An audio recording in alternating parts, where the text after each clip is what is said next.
Father's day দিনটা আমার কাছে বরাবরই বড্ড স্পেশাল। তোমরা যদি আমার লাস্ট 2 বছরের মিনি ব্লগসগুলো চেক করো তাহলেও দেখতে পাবে যে মাদার্স ডে আমি প্রত্যেকবারই সেলিব্রেট করি। আর এবছর তো করতেই হতো, কারণ এবছরটা আরও আমাকে বুঝিয়েছে যে নিজের মানুষগুলোর কদর করতে পারাটা কতটা ইম্পর্ট্যান্ট। আর এখন তো চাইলেও আর ফাদার্স ডে সেলিব্রেট করতে পারবো না।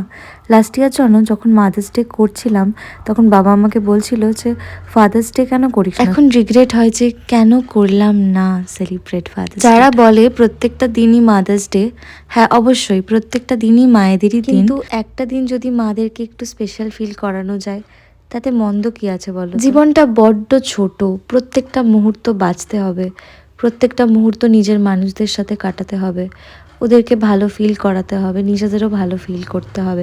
তোমরাও বেশি বেশি করে বাবা মাকে ভালোবাসো আর বাবা মার সাথে সময় কাটাও। সবাই ভালো থাকো, আনন্দে থাকো। See you in my next mini blog.